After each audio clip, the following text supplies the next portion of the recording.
Halo semuanya, perkenalkan nama saya Farid Agung Laksono dari Universitas Veteran Yogyakarta. Kali ini untuk melengkapi tugas dari mata kuliah Bisnis Cerdas, aku mau ngejelasin tentang perbedaan OLAP dan juga OLTP. Oh iya, dan lagi kalau misalnya ada penjelasanku yang kurang jelas, ya... Oke, kita lanjut ke materinya. Yang pertama, aku akan mengenalkan kalian dengan OLAP. Ini Olaf, dan ini juga Olaf. OLAP atau Online Analytical Processing adalah salah satu metode yang digunakan untuk menganalisa data yang berguna untuk menentukan business decision atau keputusan bisnis. OLAP ini bersifat multidimensi, dan sebenarnya OLAP ini adalah bentuk perampingan dari istilah lama OLTP. Selanjutnya ada OLTP.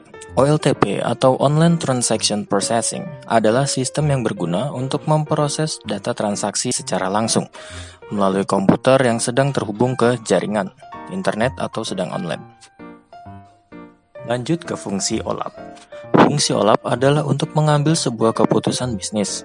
Dengan OLAP, pengguna atau orang yang menggunakan OLAP dapat mengakses dan menganalisa data dalam jumlah yang banyak. Entah itu datanya setahun, 2 tahun, bahkan 5 tahun sekalipun.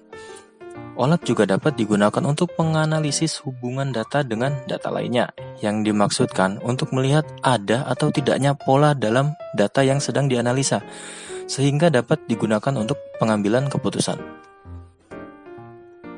Fungsi OLTP adalah untuk mendukung proses operasional perusahaan, seperti merekord proses transaksi, proses produksi, distribusi, dan lain-lain. Contohnya saja seperti di minimarket. Misal ada pembeli sedang membeli sabun mandi, dan juga membeli sampo dan juga hal-hal lainnya. Ketika dibawa ke kasir, si kasir akan menghitung jumlah berapa harga total dari barang yang dibeli oleh si pembeli ini. Namun, si kasir juga akan merekord catatan penjualan dari si pembeli itu. Selain itu, OLAP juga mempunyai operasi atau cara menjalankannya. Pada operasinya sendiri, OLAP menggunakan sistem cube agar mudah digunakan, dan ada 4 tipe analisis yang menggunakan metode OLAP, yaitu adalah roll up, drill down, slice and dice, dan juga pivot. Pada OLTP sendiri sebenarnya prosesnya itu hanya kayak tadi, insert, update, dan juga delete. Namun OLTP dapat juga mengerjakan hal seperti ini: memilah-milah produk yang ada kaitannya dengan supplier, mencari data-data pelanggan yang telah terrecord, dan membuat list barang-barang apa saja yang sering dibeli oleh pelanggan. OLAP dan OLTP ini jelas sekali berbeda, apalagi dari namanya ya, sudah berbeda. Nah, berikut adalah beberapa perbedaan dari OLAP dan juga OLTP. Pada OLAP sendiri, OLAP itu adalah untuk menganalisis saja. Namanya juga online analisis ya. Lalu kedua, hanya bisa read dan jarang banget untuk digunakan untuk write. Ketiga, ada data yang masuk terkategorisasi dari volume data yang besar. Ya, datanya harus banyak gitu, nggak bisa sedikit. Didesain untuk melakukan analisis bisnis untuk kemajuan perusahaan atau organisasi. Dan yang terakhir, data warehouse dibuat secara unik sehingga memungkinkan data dapat diintegrasikan dengan data dari sumber lain. Pada OLTP, seperti namanya, OLTP adalah Online Transactional System. Jadi hanya untuk di bagian proses transaksi. Selanjutnya, OLTP ini bisa read dan juga write data, dikarenakan dia juga bisa insert, update, dan delete ya. Selanjutnya, data yang masuk di kategori LTP adalah data yang didapat secara singkat. Maksudnya seperti tadi, kayak kasir menerima data dari pembeli yang baru saja membeli.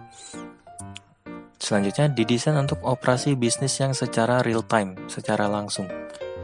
Dan yang terakhir, OLTP didesain untuk mendapatkan respon time yang cepat dan redundansi data yang rendah, dan juga data tersebut ternormalisasi. Contoh-contoh dari OLTP sendiri ada online banking, menambahkan barang saat dibeli di e-commerce, dan juga mengirim email. Selanjutnya pada OLAP, Contohnya pertama nih, ketika sebuah supermarket sudah berjalan setidaknya 4 bulan dan supermarket tersebut memiliki data-data barang-barang apa saja yang dibeli pada rentang bulan tersebut yang paling banyak dibeli lah. Sehingga data-data tersebut bisa diolah dan digunakan untuk kepentingan supermarket. Nah itu nanti si supermarketnya bakal atau malah menambah jumlah pasokan dari barang-barang tersebut sehingga jika barang itu udah habis langsung bisa dimasukkan kembali, disuplai kembali, maaf. Contoh lainnya pada aplikasi online tiket ya, contohnya kayak beli tiket pesawat gitu. Data-data reservasi yang terkumpul bisa digunakan untuk mengeluarkan promosi. Contohnya misal dalam 1 bulan banyak sekali orang yang berpergian ke Batam. Nah, maka si penyedia tiket online tersebut bisa saja mengadakan promo yang lebih besar untuk menggait turis-turis atau orang-orang lain memakai jasanya. Contoh terakhir pada OLAP itu seperti pada provider kartu. Ketika mereka melihat apa saja aplikasi yang sering digunakan pengguna kartu mereka, maka mereka bisa menggunakan itu untuk melakukan promo paket data yang dibundle dengan kuota aplikasi tersebut. Misal provider kartu A misalnya, dia sering melihat penggunanya itu banyak memakai Instagram, maka bisa saja dia mengeluarkan promosi paket data yang dibundle dengan kuota Instagram tersebut. Jadi dilihatnya untuk para pengguna kartu mereka, ini menguntungkan bagi mereka yang sering memakai Instagram.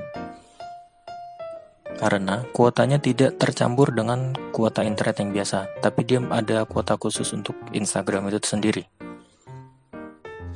Oke, mungkin itu saja yang bisa aku jelaskan tentang perbedaan si OLAP dan juga OLTP. Bagaimana menurut kalian? Kalau misalnya ada penjelasanku yang salah, mungkin kalian bisa berkomentar di bawah, atau yang ingin menambahkan juga silahkan. Dan lagi mohon maaf banget karena kalau misalnya penjelasanku ini kurang jelas ya. Mungkin itu aja. Terima kasih dan sampai jumpa.